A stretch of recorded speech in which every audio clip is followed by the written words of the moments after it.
ሰላም ጤና ይስጥልኝ ክብራትና ክብራን ተመልካቾች እንደምን አላችሁ ከከፋ ቴሌቪዥን የሰዓቱን ዜና ይዘን ቀርበናል ከዜናዎቹ ጋር ፍጹም ተሾመ ቆይታ አደርጋለሁ ሀገራዊ ምክክር የሐሳብ ልዩነቶችን በመቅረፍ ለጋራ ሀገር አንድነትና ሰላም በጋራ ለመስራት ያስችላል ሲሉ በደቡብ ምዕራብ ኢትዮጵያ ህዝቦች ክልል የአጀንዳ ማሰባሰብ መርሃ ግብር የተሳተፉ የሚገኙ የህብረተሰብ ክፍሎች ገለጹ በዚህ የምክክር መድረክ ላይ ለቀጣይ ሀገራዊ ምክክር የተመረጡ ተወካዮች ለተሻለ ስራ እንዲሰሩ አሳስበዋል ባልደረባችን ብሩክታይት ብርሃኑ ከተለያዩ አካባቢዎች የመጡ የህብረተሰብ ክፍሎች ተወካዮች ጋር ቆይታ አድርጋለች ተከታትለን እንመለስ ስሜ ኪዳኔ ዳጫቸው ይባላል የመጣሁት ከሸካ ዞን ማሻ ወረዳ ወሎ ቀበሌ አርሶ አደሩን ወክዬ ነው መጣሁት አካባቢያችን የምንሰራው ስራዎች እርግጥ የቀሩት መሰረተ ልማቶች አሉ የቀሩ መሰረተ ልማቶችንም ደግሞ መንግስት ብቻ አይደለም የሚሰራው ህብረተሰቡም መተባበር አለበት መንግስትም መተባበር አለበት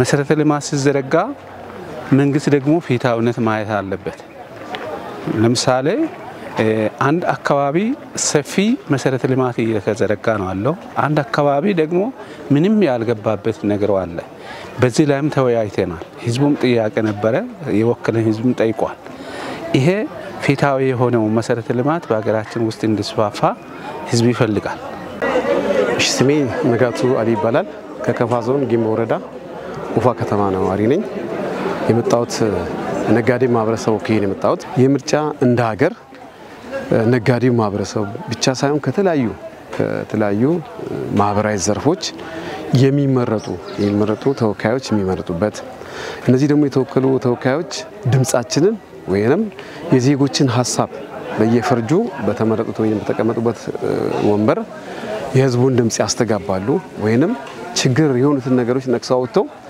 ከሚመለከተው አካል ጋር አጀንዳውን ቀርጾ በመውሰድ ችግሮች ይፈታሉ ተብሎ ይጠበቃል ትልቁ ነገር ምንድነው አገራችን ሰላም ሆና እንድትኖር ነው የምፈልገው ዜጎች በነጻነት ወጥተው የሚገቡባትን ሀገር ነው የምፈልገው የሚወለዱ ልጆች እንደልብ የሚመረቁባትን ሀገር ነው የምፈልገው ነጋዴ ማህበረሰብ ሰርቶ በሚሰራው በሚያገኘው ሀብት ራሱንም አገርንም መጥቀም እንድንችል ነው የምፈልገው ሁሉም በየማህበራዊ ዘርፍ በዚህ አይነት መልኩ ያሉ ችግሮችን ነቅሶ በማውጣት ዛሬ የሚመረጡ ሰዎች ለወከሏቸው ማህበረሰብ ወይንም ለተቀመጡበት ዘርፍ ተገቢውን ጥያቄዎች ነቅሶ አውጥተው ከሚመለከተው የምክክር ኮሚሽን አመራሮች እንዲሁም ከሚመለከተው የመንግስት አካላት ጋር በመነጋገር ችግሮችን ይፈታሉ ብለን እናስባለን ስለዚህ የኔ እምነትና ተስፋ ይሄ የሀገራዊ ምክክር ለወደፊት ለሀገሪቱ ዘላቂ ሰላምን ያመጣል እንዲሁም ጤናማ ግንኙነትን ይፈጥራል በሀገራችን ውስጥ አሁን የተነሱ አለመግባባቶችን በዘላቂ እንደ መፍትሄ አካል ሆኖ ያገለግላል ብዬ አስባለሁ እንደው በአጠቃላይ እንደው ስመለከተው ይሄ የሀገራዊ ምክክር መንግስት በወደ ሰፊነት የዜጎችን ጥያቄ በመቀበል ለመፍታት ቢጥርና ቢሞክር ኢትዮጵያ ከዚህ በተሻለ መልክ ላይ ትኖራለች ወይም ተርሳለች ብዬ አስባለሁ ይሄ ሙሉ እምነቴና ተስፋዬ ነው ዛሬ ወገኖቻችን ማለትም የያንዳንዱ ዘርፍ ወክሎ የሚሄዱት ተመራጮች ይሄ ድምጻችንን በትክክል ለመንግስት ያደርሳሉ ብለን እናስባለን ሲሄዱ ሳይሽማቀቁ የሰጣቸውን ሐሳብና የሰጣቸውን የቤት ስራ በተገቢ መልኩ አጸድቀው ወይንም ተነጋግረው በውይይት በመፍታት ድሩን ተቅሞ ይመጣሉ ተስፋለኝ አመሰግናለሁ ስሜ መምህር ዳንኤል ከበደ ጌሰማ ይባላል የመጣሁበት ከዳውሮ ዞን ዛባጋዞ ወረዳ የመምህር ማህበረሰብ ክፍልን ወክዬ ነው የመጣሁት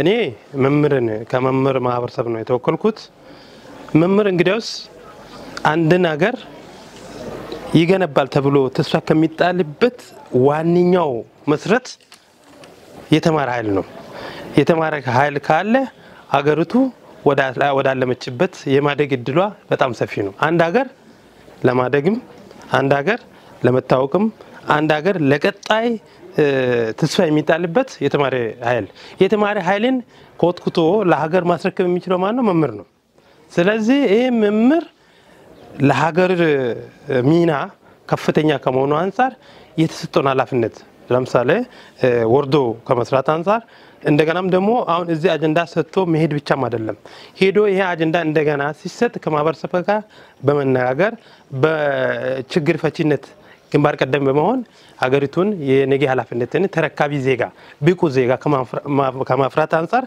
ቀዳሚ ሆኖ መገኘት መቻል አለበት የሚል መልእክት ነው ያለኝ። በተመሳሳይ ዜና የህልም ጉልበት ለእምርታዊ እድገት በሚል መሪ ቃል ለሁለት ተከታታይ ቀናት ለዞን ማዕከል አስተዳደርና የማህበራዊ ዘርፍ የብልጽግና ፓርቲ መሰረታዊ ድርጅት አመራሮችና አባላት ሲሰጥ የቆየው ስልጠናም ተጠናቋል። ስልጠናው ዓለም አቀፋዊ፣ አህጉራዊ፣ ሀገራዊና አካባቢያዊ ነባራዊ ሁኔታዎችን የዳሰሰ እንደሆነም ተመላክቷል።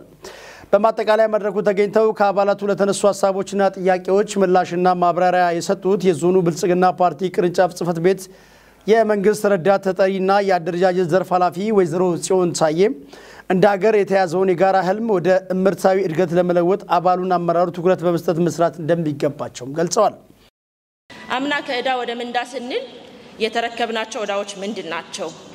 የነበረብን የኢኮኖሚ ዕዳ አለ፣ የነበረብን የተቋም ግንባታ ዕዳ አለ፣ የነበረብን የአገልግሎት አሰጣጥ ችግር በራሱ ዕዳ ነው።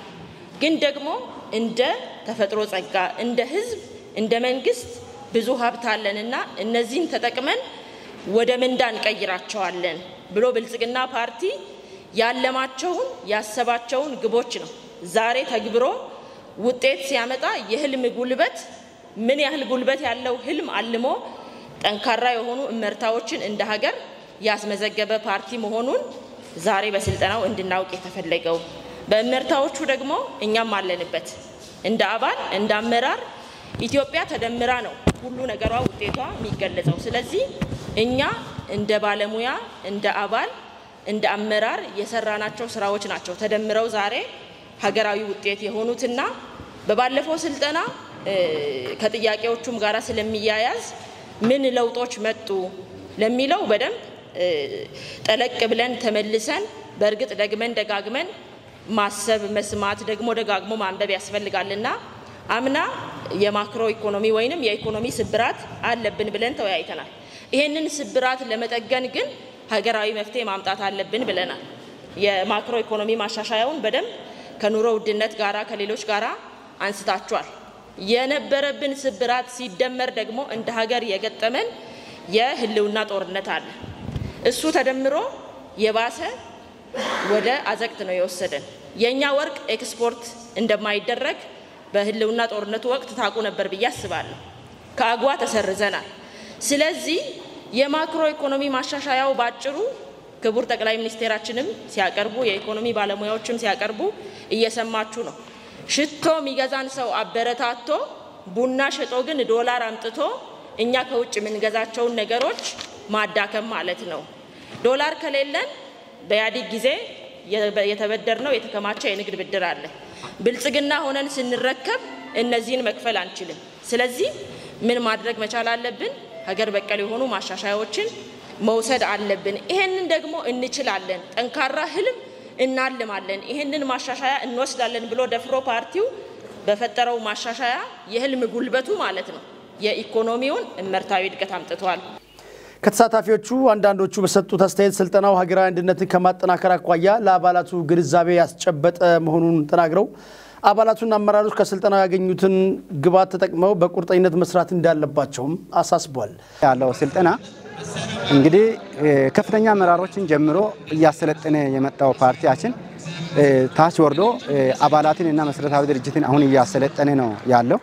በዚህ ሁለት ቀን ውስጥ ከወሰናቸው ስልጠናዎች እንግዲህ በመልካም ራዕይ ወደፊት ቀጥለን የሀገራችንን ሌሎች አገሮች የደረሱበት የእድገት ማማ ላይ ለማድረስ የአባሉ ሚና የፓርቲው ሚና ከፍተኛ ነው። ፓርቲያችን ደግሞ ብልጽግና የያዘው ዓላማ አገሪቱን ካደጉ አገሮች ተርታ ለማሰለፍ ከ5 ዓመት በኋላ ከአፍሪካ አንደኛ ለማድረግ ከዓለምም ተወዳዳሪ አገር ለማድረግ እቅድ አቅዶ ነው እየሄደ ያለው። በአፍሪካ ደረጃ ሰፊ ቁጥር ያለ አባላት ያለ ፓርቲ ብልጽግና ፓርቲ ነው። ለምን? ዓላማው ራዕዩና እሴቱን መነሻ በማድረግ ህዝቦች ወዶ ገቡበት ፓርቲ ነው። ወዶ እስከገቡ ድረስ ደግሞ ፓርቲውን ማስቀጠል የሚቻለው ሰው የድርሻውን ሲወጣ እኔ አለኝ ድርሻ ሌላውም የድርሻው አለ። እያንዳንዱ ሰው የድርሻውን ሊወጣ ይገባል። እንግዲህ ለኛ የሚሰጠው መንገድ ነው፣ ለኛ የሚሰጠው ሜዳ ነው።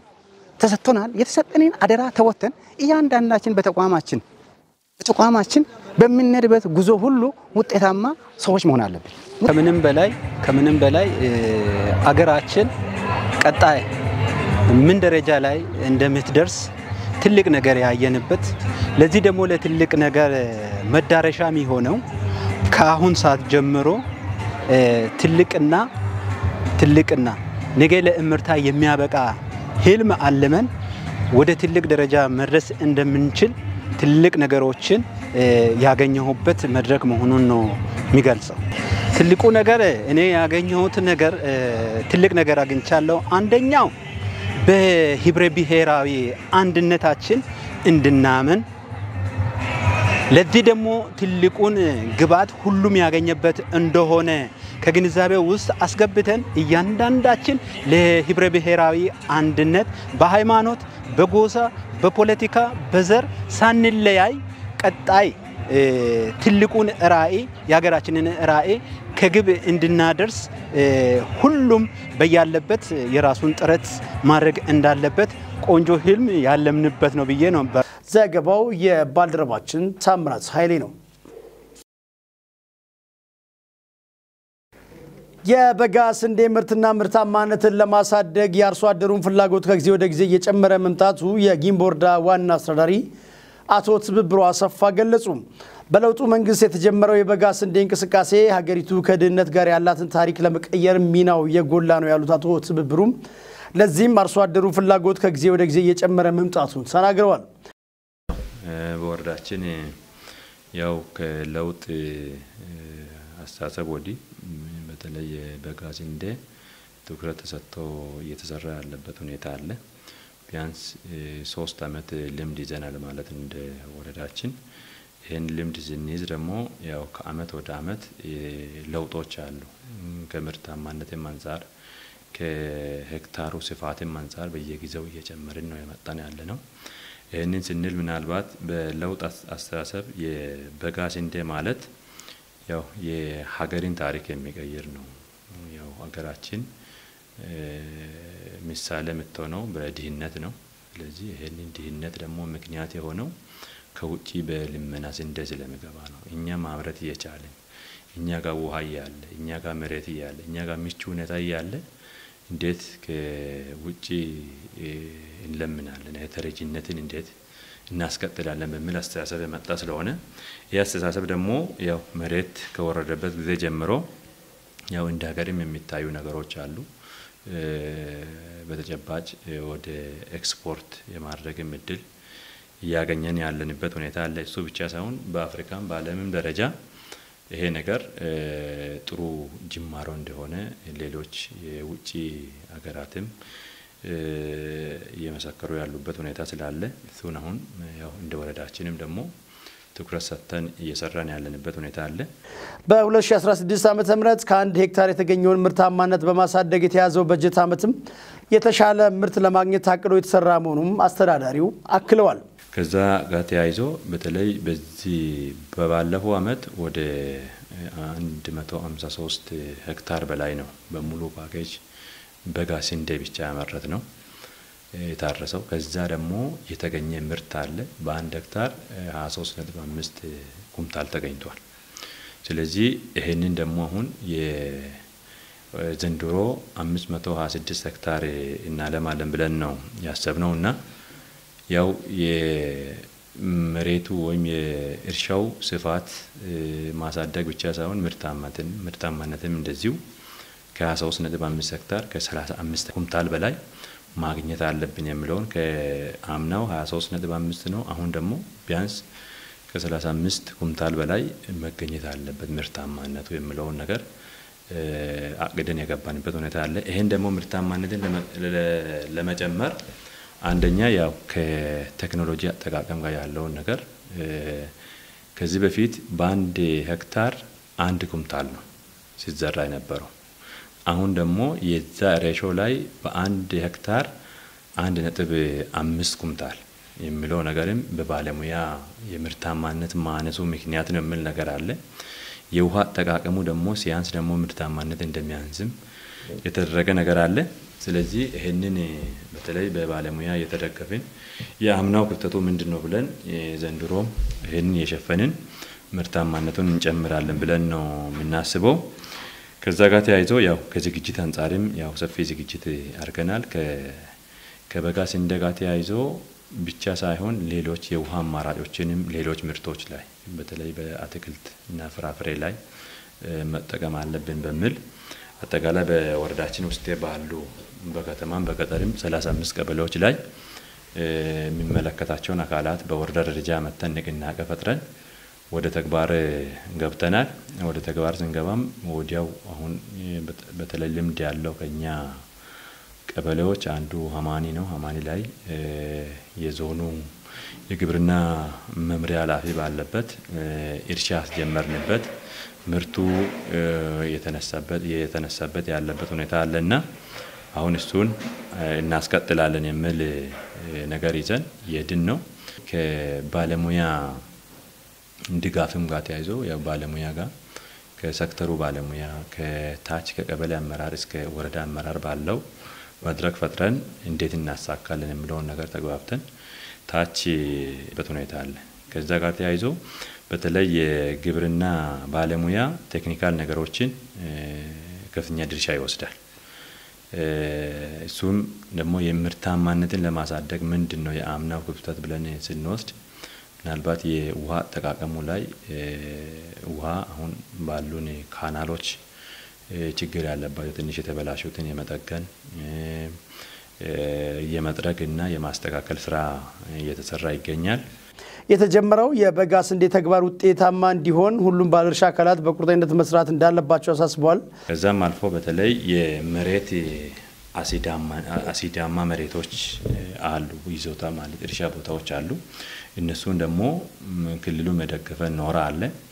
እሱን ቴስት ያደረግን በኖራ ትሪት የማድረጉ ነገር እየሰራን ያለንበት ሁኔታ ነው ያለውና ይሄን ደግሞ አሁን በዘንድሮ ለየት የሚያደርገው የአሲድ መጠን የመለኪያ መሳሪያም አለን። ስለዚህ ባለሙያም አለን። ዛሬ አሁን ሀማኒ ቀበሌ ላይ መሬቱን ሄዶ ቴስት አድርጓል። የዛ የታየበት ውጤቱ ምንድነው? ቢያንስ በአንድ ሄክታር 20 ኩንታል ኖራ ያስፈልጋል የሚል የባለሙያ አስተያየት ስላለ እሱን ደግሞ ኖራም ያው በክልሉ ድጋፍ የመጣ ስላለ ይሄን ትሪት ያደረግን ምርታማነቱንም ከፍ እናደርጋለን። ያው እርሻውንም በስፋት እናርሳለንና ከዚህ ያዙ አጀንዳዎች የድህነትን ለመቀነስ ለሚደረጉ ትግሎች ያው የራሳችንን ጥረት የራሳችንን አስተዋጽኦ እናደርጋለን ብለን የምናስበው። ዘገባው የባልደረባችን በላቸው በላይ ነው። የክልሉ ህዝብ ሁለንተናዊ ተጠቃሚነት በተጨባጭ እንዲረጋገጥ መንግስታዊና መንግስታዊ ካልሆኑ ድርጅቶች ጋር በመቀራረብ እየተሰራ ስለመሆኑም ተገልጿል። የደቡብ ምዕራብ ኢትዮጵያ ህዝቦች ክልላዊ መንግስት ፋይናንስ ቢሮና የሲቪል ማህበረሰብ ድርጅቶች የሶስተኛ ዙር የጋራ ምክክር መድረክ በሚዛን አማን ተካሂዷል። ለክልሉ መንግስት ኮሙኒኬሽን ዘገባም አንተነህ ፍቃዱ በምክክር መድረኩ ተገኝተው መልእክት ያስተላለፉት የክልሉ መንግስት ረዳት ተጠሪ አቶ ነጋ አብራ የክልሉ መንግስት ፈጣንና ቀልጣፋ የልማት ስራዎችን ለህዝቡ ተደራሽ ለማድረግ በርካታ የአሰራር ስርዓቶችን በመዘርጋት የሰራ እንደሆነም ጠቁመዋል። አቶ ነጋ አብራ አክለው በዚህም የክልሉ ህዝብ ሁለንተናዊ ተጠቃሚነት በተጨባጭ እንዲረጋገጥ መንግስታዊና መንግስታዊ ካልሆኑ ድርጅቶች ጋር በመቀራረብ የተሰራ ነው ብለዋል። የብልጽግና ፓርቲ የሰራ ያለውን ሰው ተኮር ስራዎችን ከግብ ለማድረስ የሲቪል ማህበረሰብ ድርጅቶች ተግባር እንዲጠናከርና ሌሎችም ድርጅቶች ወደ ክልሉ መጥተው እንዲሰሩ ጠይቀዋል። የሲቪል ማህበረሰብ ድርጅቶች ድህነትን ከመቀነስ ባለፈ ነፃና ገለልተኛ በመሆን ለጠንካራ ዲሞክራሲ ስርዓት ግንባታ ያላቸው አስተዋጽኦ ጉልህ እንደሆነም ተናግረዋል። የክልሉ ፋይናንስና ኢኮኖሚ ልማት ቢሮ ኃላፊ ወይዘሮ ወሰነች ቶማስ እንደገለጹት በክልሉ ያለው እምቅ አቅሞችን ወደ ሀብት በመቀየርና የህዝቦችን አንገብጋቢና መሰረታዊ የልማት ጥያቄዎችን ባልተራዘመ ጊዜ በየደረጃው መመለስ እንደሚቻልም ትኩረት ተሰጥቷል። በክልሉ ሲቪል ማህበረሰብ ድርጅቶች በጤና ዘርፍ፣ በግብርና፣ በትምህርት፣ በውሃ ልማት፣ በአካባቢ ጥበቃ፣ በሴቶችና ህጻናት መብቶችና መሰል ዘርፎች እየተንቀሳቀሱ መሆኑንም ጠቅሰዋል። እነዚህም ድርጅቶች ከ4.3 ቢሊዮን ብር በላይ ካፒታል በመያዝ በየአመቱ በአማካይ ከ1 ቢሊዮን ብር በላይ ሀብት በማፍሰስ በሁሉም ዞኖች ኢኮኖሚያዊ ጥቅም ያላቸው የልማት ስራዎችን እየሰሩ ነው ብለዋል። አሁንም በክልላችን ካለን የመልማት አቅምና ካለው የልማት ክፍተት አንጻር አሁንም በርካታ ስራ ይጠይቃል ያሉት ወይዘሮ ወሰነች ቶማስ በአካባቢው የሚንቀሳቀሱ ድርጅቶችን መደገፍ እና የሚያጋጥማቸው ችግሮችን በመፍታት ረገድ በትኩረት የተሰራ መሆኑንም ተናግረዋል። ክልሉ አስተማማኝ ሰላም ያለው መልካም የስራ ባህልና የተፈጥሮ ሀብት ያለበት ክልል በመሆኑ ድርጅቶች በክልሉ መጥተው የልማት ስራ እንዲሰሩ ምቹ አጋጣሚ እንዳለም ኃላፊዋ ገልጸዋል። የደቡብ ምዕራብ ኢትዮጵያ ህዝቦች ክልላዊ መንግስት በ2017 በጀት ዓመት በአንደኛ ሩብ ዓመት አፈጻጸም ዙሪያ ለሚዲያዎች መግለጫ ሰጥቷል። መግለጫው የሰጡት የክልሉ መንግስት ኮሚኒኬሽን ጉዳዮች ምክትል ቢሮ ኃላፊና ኮሚኒኬሽንና ሚዲያ ዘርፍ ኃላፊ ወይዘሮ በረከት ኢዮብ በአንደኛ ሩብ ዓመት የተግባር አፈጻጸም የተሳካ ስራ እንደተሰራ ተናግረዋል። በድጋሚ ለክልሉ የመንግስት ኮሚኒኬሽን ዘገባ ጽዮን ታደለም እንደሚከተሉት ታቀርባለች። የደቡብ ምዕራብ ኢትዮጵያ ህዝቦች ክልል በ2017 በጀት ዓመት በአንደኛው ሩብ ዓመት ታቅደው የተከናወኑ ተግባራት አስፈጻሚ ተቋማት አመራሮች የክልሉ ርዕሰ መስተዳድር ዶክተር ኢንጂነር ነጋሽ ዋጌሾ በተገኙ መገምገሙንም ወይዘሮ በረከት ኢዮብ ተናግረዋል። በደቡብ ምዕራብ ኢትዮጵያ ህዝቦች ክልል በአንደኛው ሩብ ዓመት ከዝግጅት ምዕራፍ ጀምሮ ታቅደው በተከናወኑ ተግባራት ውጤት የተመዘገበባቸው ተግባራት መኖራቸውንም ተመላክቷል። በዚህም በክልሉ በዋና ዋና ተግባር ተስፋ ሰጪ ጅማሮ ውጤቶች መታየታቸውን በቀጣይም የተሻለ ውጤት ለማስመዝገብ መንደርደሪያ ስለመሆናቸውና በክልሉ በተለይም በምግብ ራስን ለመቻል የሚደረገው ሁሉ አቀፍ ርብርብ በተለይም በግብርናው ስራዎች የሚበረታቱ ስራዎች መመዝገባቸውንም ኃላፊዋ አብራርተዋል። በመኸር እርሻ፣ በአገዳ ሰብሎች፣ በጥራጥሬ ሰብሎች፣ በቅባት ሰብሎችና በሌሎችም 345664 ሄክታር በመሬት በማልማት 7,586,382 ኩንታል ምርት ለማምረት ትኩረት በመስጠት እየተከናወነ ይገኛልም ብለዋል። በመግለጫው በግብርና ልማት ስራዎች በበጋ መስኖ ልማት ስራዎች ያለውን የዝናብ ሁኔታ በመጠቀም ምርትና ምርታማነትን የሚያሳድጉ ተግባራትን ማከናወን እንዲሁም የደረሱ ሰብሎች እንዳይበላሹ ህብረተሰቡ በአንድነት ሆነው ምርት በወቅቱ መሰብሰብ ይኖርባቸዋልም ብለዋል። በቡናና ቅመማ ቅመም እንዲሁም በሻይ ተክል ልማት የተገኘውን ምርት ለማዕከላዊ ገበያ ከማቅረብ አኳያ የቡና ምርት 11726 ቶን፣ የቅመማ ቅመም ምርት 3195.2፣ የሻይ ምርት 1400 ቶን ለማዕከላዊ ገበያ ማቅረብ ተችሏልም ብለዋል። የክልሉን የኢንቨስትመንት እንቅስቃሴዎች ይበልጥ ለማጠናከር በግብርና ለ11 በኢንዱስትሪ ለ3 እና በአገልግሎት ለ6 ፕሮጀክቶች አዲስ ፍቃድ በመስጠት 2.2 ቢሊዮን ብር ካፒታል መመዝገብ ተችሏልም ብለዋል። የክልሉን ገቢ ከማሳደግ አንጻር በአንደኛው ሩብ ዓመት 2 ቢሊዮን 316 ሚሊዮን 366624 ለመሰብሰብ ታቅዶ 1 ቢሊዮን 633 ሚሊዮን 262250 መሰብሰብ እንደተቻለ ተናግረዋል። በክልሉ የወርቅ ማዕድን ባሉባቸው አካባቢዎች ህገወጥነትን በመከላከል የተጀመረውን ስራ በማጠናከር አሁን ላይ 29.918 ኪሎ ግራም ለብሔራዊ ባንክ ማስገባት ተችሏልም ብለዋል። በዚህ ዘርፍ የተጠናከረ ስራዎች ትኩረት ተሰጥቷቸው የሚሰራም ይሆናልም ብለዋል። በከተማ ልማት ስራዎች የተጀመሩ የኮሪደር ልማትና የመሬት አስተዳደር ስራዎች እንዲጠናከሩም አቅጣጫ መቀመጡንም አንስተዋል። በትምህርት ስራዎችም ለውጦች የታዩባቸው ተግባራት ተከናውነዋል። እነዚህም ስራዎች ይበልጥ ለማጠናከር በተለይም የትምህርት ጥራትን ለማስጠበቅ በ8ኛና በ12ኛ ክፍል ተማሪዎች ውጤት ማሻሻል ላይ ከዩኒቨርሲቲዎች ጋር በመተባበር የሚሰራ ይሆናል። የትምህርት ቤት ቁሳቁስ የሟሟላት ተግባር ህብረተሰቡን በማሳተፍ የተጀመረው ስራ ተጠናክሮ ይቀጥላልም ብለዋል። በጤናው ዘርፍ አሁን ላይ ያለውን የወባ በሽታ መከላከልና የመቆጣጠር ስራ እንዲሁም የሆስፒታሎች አገልግሎት አሰጣጥና ህገወጥ መድኃኒት ዝውውር ላይ የተጠናከረ ክትትልና ቁጥጥር ስራዎች ተጠናክረው የሚሰራበት ሁኔታም ይኖራልም ብለዋል። ማህበረሰብ አቀፍ ጤና መድህን በክልሉ አንዳንድ አካባቢዎች የሚታየው የአሰራር ክፍተቶች ሊታረም እንደሚገባና ችግሮችን ለይቶ ለውጤት ማብቃት ይጠበቃል። በሰላምና ጸጥታ ስራዎች በክልሉ የሚበረታቱ ስራዎች መኖራቸው ዜጎች ተረጋግተው ወደ ልማት እንዲገቡ አስችሏል ያሉት ኃላፊዋ ይህም ተጠናክሮ የሚሰራበት ተግባር ነው በማለት በመግለጫው አክለዋል።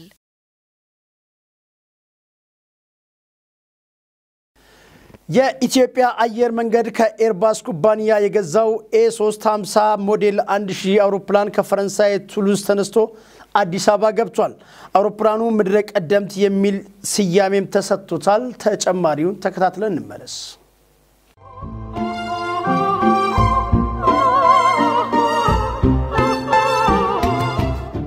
ተቋም ትውልድን ተሻግሮ የሀገር ምልክት ሲሆን ምን ይመስላል ቢሉም የኢትዮጵያ አየር መንገድ በዋናነት ይጠቀሳል። የኢትዮጵያ አየር መንገድ የኢትዮጵያና የአፍሪካ ኩራት ነው። የኢትዮጵያና የፓን አፍሪካም ቀለም ነው። በአፍሪካ ግንባር ቀደም በዓለም አቀፍ ደረጃ ደግሞ ጠንካራ ተወዳዳሪ ነው። የኢትዮጵያ አየር መንገድ በደህንነቱ ብዙዎች የሚመርጡት የኢትዮጵያ አየር መንገድ የስኬት ማማ ላይ ለመውጣት እጅግ በርካታ ፈተናዎችንም አልፏል። አየር መንገዱ በላቀ አገልግሎቶቹ በርካታ ሽልማቶችን አግኝቷል። ከነዚህ መካከል ከስካይትራክስ ያገኘው የምርጥ አየር መንገድ ሽልማት፣ የዓለም ጉዞ ሽልማቶችና በተደጋጋሚ የአፍሪካ ግንባር ቀደም አየር መንገድ በመባል ያገኛቸው ሽልማቶቹ ይጠቀሳሉ። አስተማማኝነቱ፣ ደህንነቱና የላቀ የደንበኞች አገልግሎቱ በአፍሪካ ግንባር ቀደም አስብሎታል። በዓለም ደግሞ ብቁ ተወዳዳሪ ሆኖ እንዲቀጥልም ጥሩ ማስቻያ ሆኗል። የኢትዮጵያ አየር መንገድ በታህሳስ 12 ቀን 1938 ዓመተ ምህረት ተቋቁሞ መጋቢት 30 ቀን 1938 ዓመተ ምህረት በአስመራ በኩል አድርጎ ወደ ካይሮ የመጀመሪያውን በረራ አደረገ። የመጀመሪያውን በረራ የጀመረባት አውሮፕላን ደግሞ እስከ 28 ተሳፋሪዎች መያዝ የምትችለው ዳግላስ C47 ስካይትሬን ትባላለች። አየር መንገዱ የተቋቋመው ከአሜሪካው ትራንስ ወርልድ አየር መንገድ ጋር በሽርክና ነው። የአሜሪካ አየር መንገድም 5 ተጨማሪ C47 አውሮፕላኖችን ገዝቶ ያቀረበ ሲሆን የካይሮ በረራው በሳምንት አንዴ፣ ቀጥሎ ወደ ጅቡቲና የመን እንዲሁም የሀገር ውስጥ በረራ ደግሞ ወደ ጅማ ከተማም ነበር። በቀጣይ ዓመትም መዳረሻውን በማስፋት ወደ ናይሮቢ፣ ፖርት ሱዳንና ቦምቤ መብረር ጀመረ። በተመሳሳይ ዓመት ላጅ ወደ መካ ለሚጓዙ የቻርተር አገልግሎቶችን መስጠት ጀመረ። አየር መንገዱ በ1950ዎቹ መዳረሻዎቹን ማስፋትን የቀጠለ ሲሆን እንደ ቦይንግ 720 ያሉ ትላልቅ አውሮፕላኖች ባለቤትም መሆን ችሏል። ወደ ሰሜን አሜሪካና አውሮፓ በረራ በመጀመር ዓለም አቀፍ የአየር መንገድነቱን ያረጋገጠ ምዕራፍ 1 ብሎ ጀምሯል። በ1970ዎቹ መገባደጃ ላይ ደግሞ ቦይንግ 727 እና 737 አውሮፕላኖችን በመግዛት ወደ ጄት ዘመን የገባ ሲሆን በዓለም አቀፍ የጉዞ መስመሮችም በእጅጉ ማስፋት ችሏል። በመቀጠልም የቦይንግ 757 እና ቦይንግ 767 አውሮፕላኖችን በመጨመር አድማሱን ማካለልም ቀጠለበት። በ1990ዎቹ መጀመሪያ ላይ እንደ ቦይንግ 777 ያሉ ዘመናዊ አውሮፕላኖችን በአፍሪካም አስተዋውቋል። እነዚህ አውሮፕላኖች ነዳጅ ቆጣቢና የመንገደኞችን ምቾት ያሻሻሉ እንደነበሩ በርካቶች እማኝ ሆነዋል። ህዳር 2004 የግዙፍ አየር መንገዶች ጥምረት ስታር አሊያንስ አባል በመሆን በአቪዬሽን ኢንዱስትሪ ውስጥ ያለውን ዓለም አቀፍ ግንኙነትና ተአማኒነቱንም አጎናጽፏል። አየር መንገዱ አገልግሎቱን ለማስፋት ባለው ቁርጠኝነትም በዘመናዊ አውሮፕላኖች ከፍተኛ መዋዕለ ንዋይን አፍሷል። ተፈትሸው ብቃታቸው የተረጋገጡ አውሮፕላኖችን በመግዛት ከግንባር ቀደሞቹ መካከልም ተገኝቷል። ሰኔ 2008 ዓ.ም በነዳጅ ቆጣቢ የሚታወቀው ዘመናዊ አውሮፕላን ኤርባስ A350 XWB ባለቤት የሆነ የመጀመሪያው የአፍሪካ አየር መንገድም ሆኗል። ይህ ግዙፉ ተቋም በዛሬው ዕለት በአፍሪካ የመጀመሪያውን ኤርባስ A350 1000 የሚባለውን አውሮፕላንም ተረክቧል። የአየር መንገድ በአቪዬሽን ኢንዱስትሪው ብቁ ተወዳዳሪ ሆኖ ለመቆየት ያለውን እቅድና አቅም የሚያሳይ ነው። ኤርባስ A350 1000 የተራቀቀ ኤሮዳይናሚክስ ውስጣዊ ገጽታዎች ያሉ ሲሆን ለመንገደኞች ምቹ አገልግሎት የመስጠት አቅሙንም ይጨምራል። የላቀ አገልግሎት መስጠት የሚያስችል ቴክኖሎጂ የተገጠመለት አውሮፕላኑም በአየር መንገዱ ምድረ ቀደምት ወይም ኢትዮጵያን ላንድ ኦፍ ኦሪጂን የሚል ስያሜም ተሰጥቶታል። አየር መንገዱ ከዲሲ 3 ወደ ኤርባስ A350 1000 ያደረገው ጉዞም በአፍሪካ የአቪዬሽን ዘርፍ ብቁ ተወዳዳሪ ሆኖ እንዲቀጥል የሚያስችለው ነው። በዘርፉ ላይ ስትራቴጂካዊ ኢንቨስትመንት በማድረግ የደህንነት መስፈርቶችን በማሟላት ለደንበኞች እርካታ ቅድሚያ በመስጠት አፍሪካን ከዓለም ጋር በማገናኘት ላይ ይገኛል። በየጊዜው ከሚለዋወጠው የአቪዬሽን ኢንዱስትሪ ፍላጎት ጋር በመናበብ በዓለም አቀፍ አቪዬሽን ውስጥ ዋነኛ ተዋናይ ሆኖ ከደመና በላይ መግዘፉንም ቀጥሎ ተጥሎበታል። አየር መንገዱ እንደ አውሮፓውያን አቆጣጠር በ2035 በአመት 67 ሚሊዮን መንገደኞችን በማጓጓዝ 25 ቢሊዮን ዶላር አመታዊ ገቢ ለማግኘት እየሰራም ይገኛል። በአሁኑ ወቅት ባሉት 147 አውሮፕላኖች 139 ዓለም አቀፍና 22 የሀገር ውስጥ የበረራ መዳረሻዎችን እየሸፈነም ይገኛል። እቅዱን ለማሳካት በአመት እስከ 110 ሚሊዮን መንገደኞችን ማስተናገድ የሚያስችለው ግዙፍ ዓለም አቀፍ አውሮፕላን ማረፊያ ለመገንባትም እንቅስቃሴ ጀምሯል። 124 አዳዲስ አውሮፕላኖችን ያዘዘ ሲሆን እነዚህ አውሮፕላኖች ሲጨመሩ መዳረሻዎቹና የአገልግሎት ጥራቱ የበለጠ የሚያሻሽሉት ይሆናሉ። ይህም ኢትዮጵያን በአፍሪካ ግንባር ቀደም ከማድረግም አልፎም በዓለም አቀፍ ደረጃ የሚኖራትን ስም እና ዝናዋን ከፍ የሚያደርግ ይሆናል ተብሎ ይጠበቃል።